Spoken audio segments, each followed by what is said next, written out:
Hello दोस्तों, नमस्कार। मैं भी एक आप सभी का बहुत बहुत स्वागत करता हूं एक और नए क्लास में। तो साथियों, जैसा कि दिल्ली पुलिस कांस्टेबल आज 18 दिसंबर के पहले और दूसरे शिफ्ट का पेपर समाप्त हो चुका है। तो जिस तरह से पार्ट पहले में पूरे 50 क्वेश्चन जीएस और करंट अफेयर को देखने को मिला था, 10 क्वेश्चन कंप्यूटर के सवाल देखने को मिले थे और रीजनिंग के पूरे 25 के 25 क्वेश्चन देखने को मिला था, लेकिन कैलेंडर और क्लॉक से एक भी क्वेश्चन देखने को नहीं मिला था और मैथ के पूरे 15 क्वेश्चन देखने को मिला था। तो इस तरह से पूरे 100 क्वेश्चन का पेपर हुआ था। माइनस मार्किंग 0.25 का रहा था और इस पेपर को हल करने के लिए आप सभी के पास पूरे 1.5 घंटे का समय था। तो आज की इस क्लास में जिस तरह से पहले और दूसरे शिफ्ट में सवाल पूछे गए थे, कितने कितने टॉपिक से कितने सवाल पूछे गए थे, तो आज की इस क्लास में डिस्कस करेंगे। प्लस आने वाले शिफ्ट के लिए पूरे पेपर का सोल्यूशन भी करने वाले हैं। ओके, तो सबसे पहले हम स्टैटिक जीके की बात करेंगे। तो सुबह वाले जो पहले आपका फर्स्ट शिफ्ट में एग्जाम हुआ था, तो इसमें लगभग 13 से 15 क्वेश्चन स्टैटिक जीके के देखने को मिला था, लेकिन सेकंड शिफ्ट में सवाल बढ़ गए थे।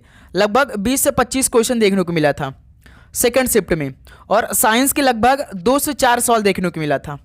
और करंट अफेयर के जैसे पहले शिफ्ट में लगभग 15 सवाल देखने को मिला था, दूसरे शिफ्ट में केवल 4 से 6 सवाल देखने को मिला था।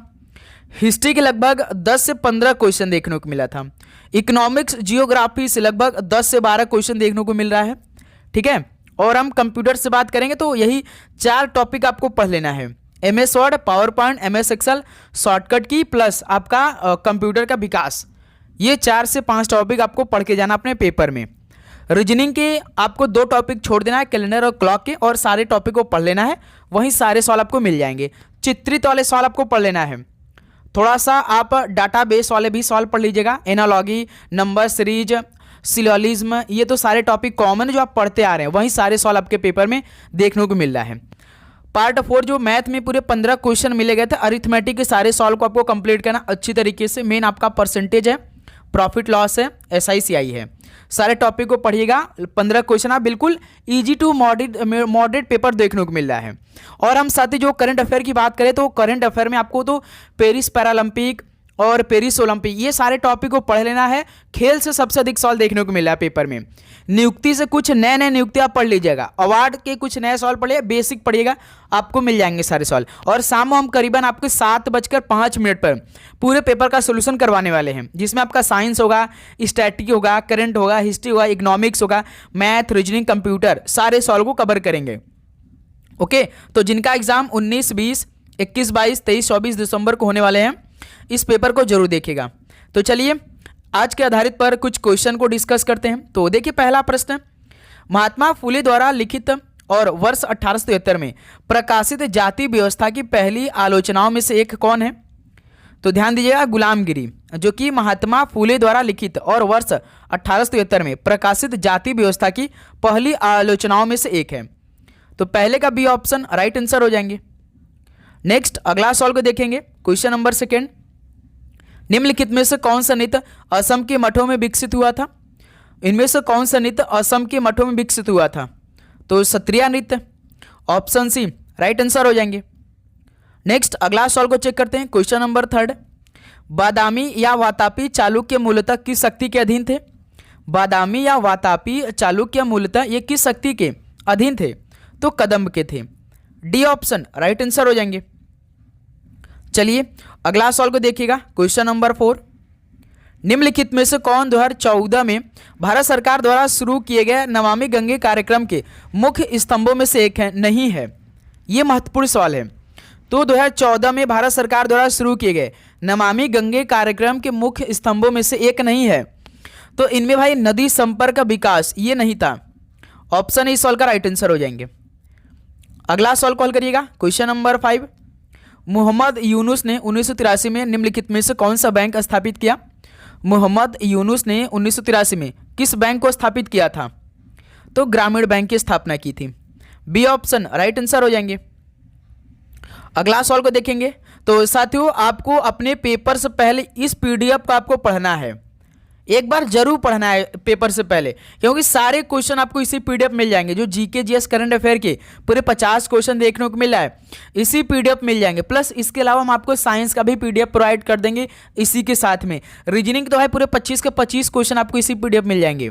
ये PDF मात्र 50 रुपये का है भाई। केवल आप 50 रुपये दीजिए, आप लगभग 75-76 नंबर का पीडीएफ आपको मिल जाएगा। यदि आपका एग्जाम आने वाले शिफ्टों में बाकी है तो अभी आपके पास टाइम है तो इस पीडीएफ को जरूर पढ़िएगा। 50 रुपये ज़्यादा नहीं है भाई, यदि आप कुछ क्वेश्चन आपके पेपर मिल जाए तो आपके लिए कितना बेनिफिट हो जाए। तो इस नंबर पर आपको मैसेज करना है, ये पीडीएफ आपको अवेलेबल करा लेना अपने पास।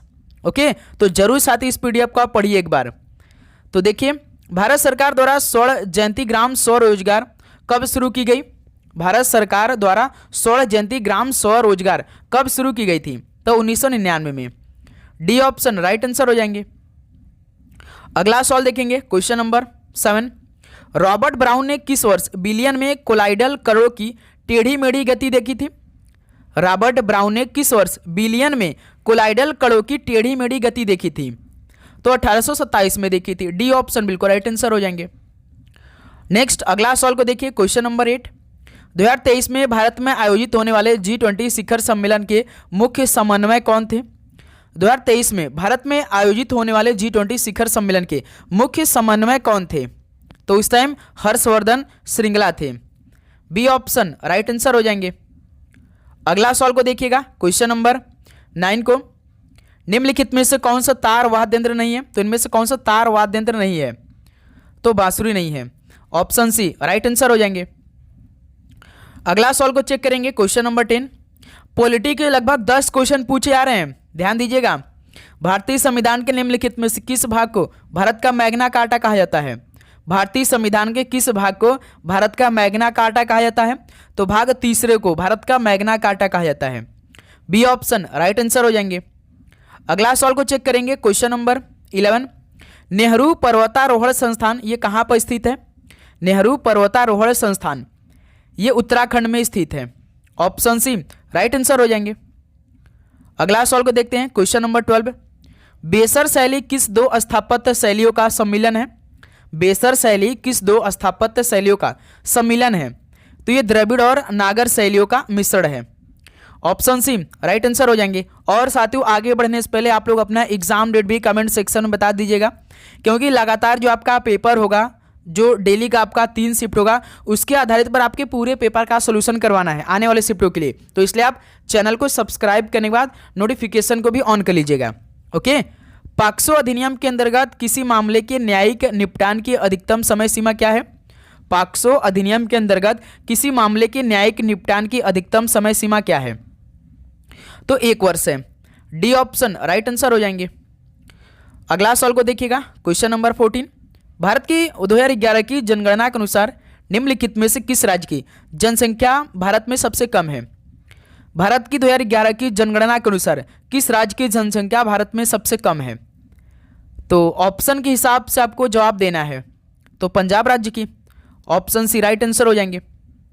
ओके, अगला सवाल को चेक करेंगे, क्वेश्चन नंबर 15। निम्नलिखित में से किस उच्च न्यायालय की क्षेत्राधिकार 1 से अधिक राज्यों पर है? किस उच्च न्यायालय का क्षेत्राधिकार 1 से अधिक राज्यों पर है? तो गुवाहाटी उच्च न्यायालय का। ऑप्शन बी बिल्कुल राइट आंसर हो जाएंगे।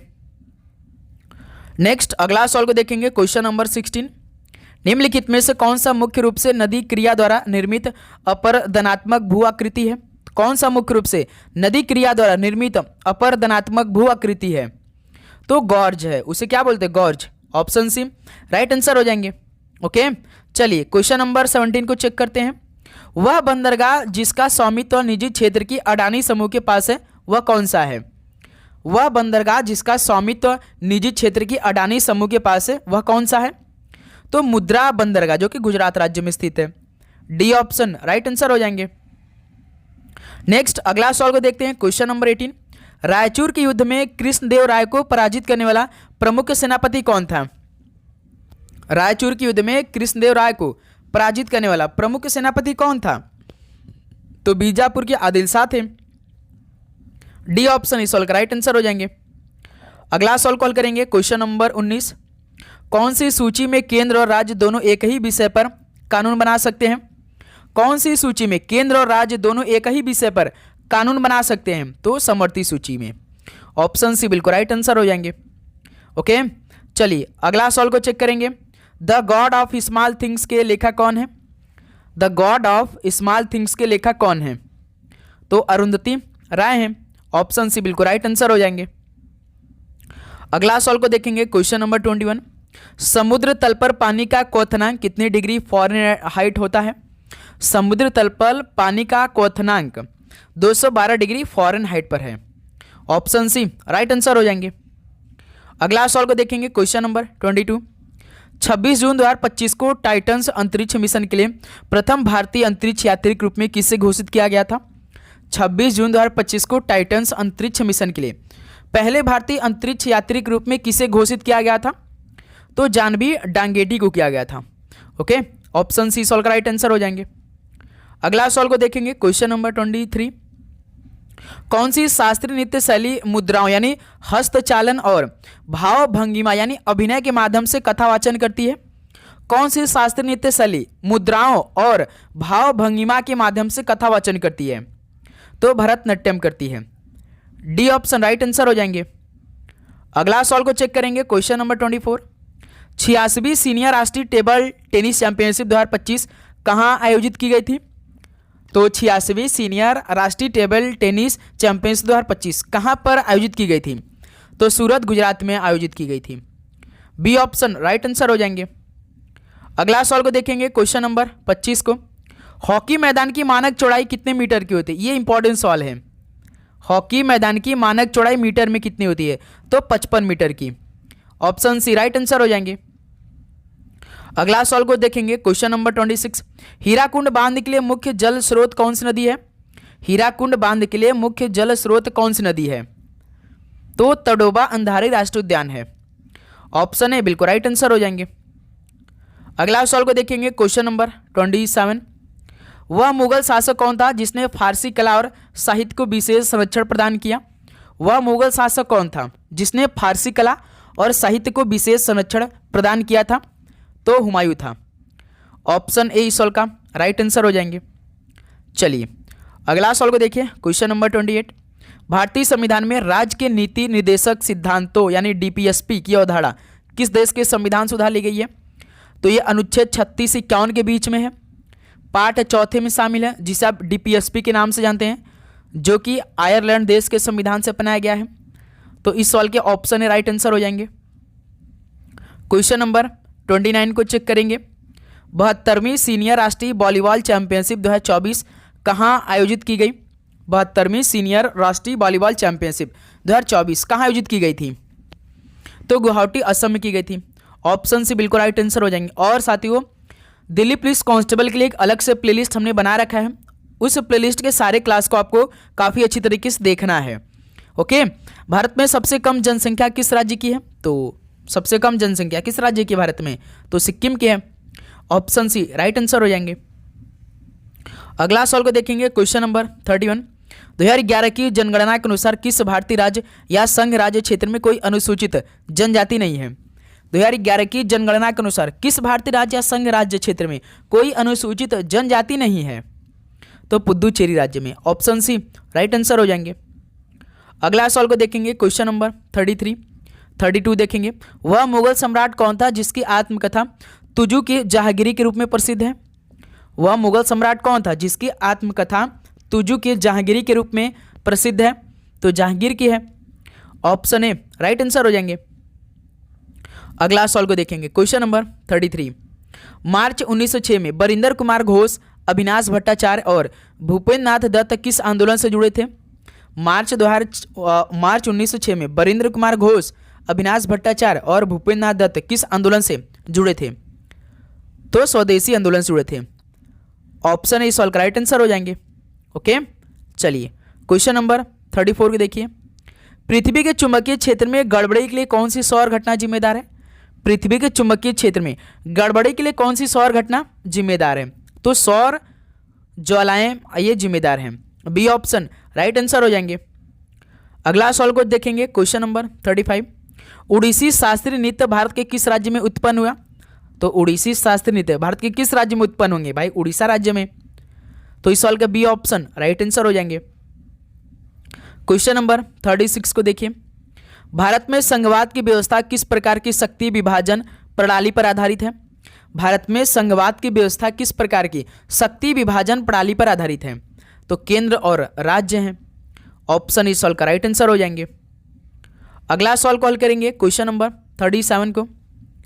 भारत के संविधान के अनुच्छेद 275 के अंतर्गत केंद्र सरकार द्वारा राज्यों को दिए जाने वाले वैधानिक अनुदान की अनुशंसा मुख्यतः किस निकाय द्वारा की जाती है?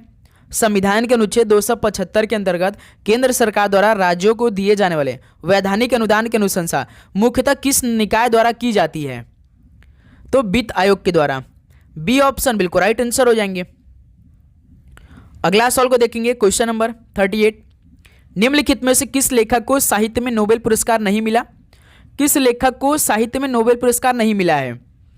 तो हारुकी मुराकामी को नहीं मिला है, ध्यान दीजिएगा। इस सवाल का बी ऑप्शन राइट आंसर हो जाएंगे। अगला सवाल को देखेंगे क्वेश्चन नंबर 39। 8वीं शताब्दी के मध्य में दंती दुर्ग द्वारा किस राजवंश की स्थापना की गई थी? 8वीं शताब्दी के मध्य में दंती दुर्ग द्वारा किस राजवंश की स्थापना की गई? तो राष्ट्रकूट वंश की स्थापना की गई। ऑप्शन राइट आंसर हो जाएंगे। चलिए क्वेश्चन नंबर 40 को देखते हैं। जून 2025 में एक्सियोम 4 मिशन के तहत ISS के लिए कौन उड़ान भरेगा? यानी उड़ान भर चुका है जून 2025 में एक्सियोम 4 मिशन के तहत। तो ISS के लिए कौन उड़ने वाला था भाई? तो शुभांशु शुक्ला उड़े थे। ऑप्शन सी बिल्कुल राइट आंसर हो जाएंगे। क्वेश्चन नंबर 41 को देखिए। निम्नलिखित में से कौन संविधान सभा की प्रारूप समिति के अध्यक्ष थे? संविधान सभा की प्रारूप समिति के अध्यक्ष डॉक्टर भीमराव अंबेडकर थे। तो बी ऑप्शन इस सवाल का राइट आंसर हो जाएंगे। चलिए क्वेश्चन नंबर 42 देखिए।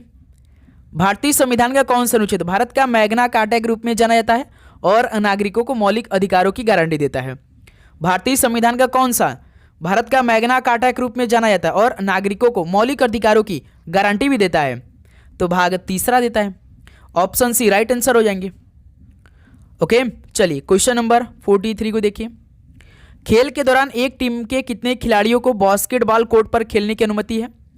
खेल के दौरान एक टीम के कितने खिलाड़ियों को बास्केटबॉल कोर्ट पर खेलने की अनुमति होती है? तो 5 प्लेयरों को। डी ऑप्शन राइट आंसर हो जाएंगे। क्वेश्चन नंबर 44 को चेक करेंगे। विधि नियम सूचकांक में भारत के सुधार को सबसे अधिक चुनौती किस कारक से मिल रही है?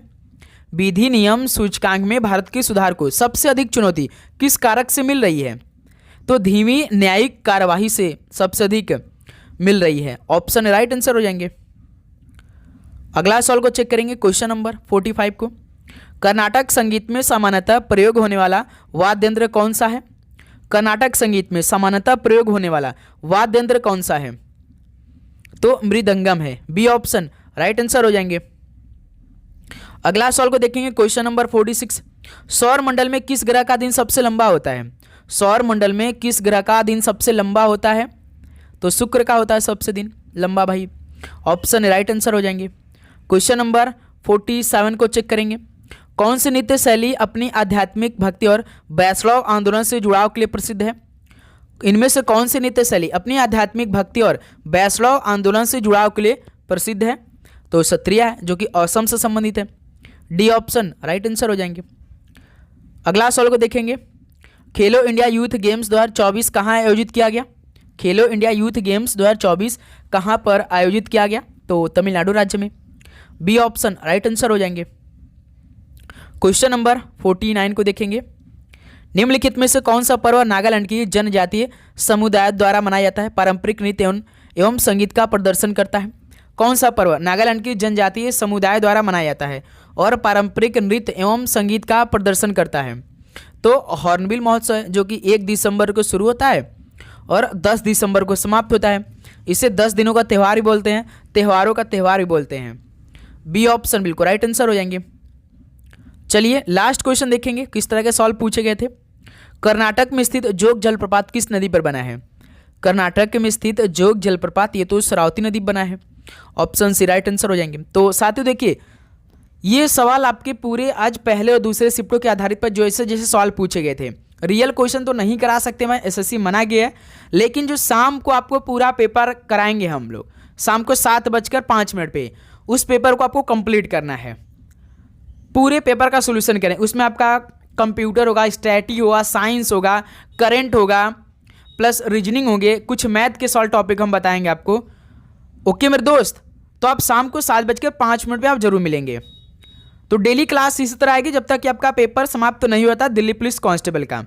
आप चैनल को सब्सक्राइब करके रखिएगा और आप सभी को एग्जाम के लिए बेस्ट ऑफ लक। आप जितना पढ़ें उसको रिवीजन करके चले जाइए, आप पेपर पास करके आ जाएंगे, क्योंकि बिल्कुल बेसिक टू बेसिक सॉल्व पूछ रहे हैं, हार्ड लेवल के सॉल्व बन ही रहने हैं पेपर में। ध्यान दीजिएगा, आज इस तरह से पहले दिन में आपका पेपर कंप्लीट हुआ है। यदि आज की तरह पेपर है, यदि आपका अच्छा रिवीजन रहा तो आप अच्छा स्कोर कर ले जाएंगे अपने शिफ्ट में, आप क्रैक भी कर सकते हैं। ठीक है, तो अपना एग्जाम डेट भी हमें कमेंट सेक्शन बताइएगा, उसी तरह आपको क्लास भी देना है भाई। तो चलिए इस क्लास को समाप्त करते, मिलते हैं शाम में 7:05 पे एक नए क्लास के साथ। तो आप सभी को जय हिंद जय भारत, पढ़ाई करते रहिए, ऑल द बेस्ट, धन्यवाद।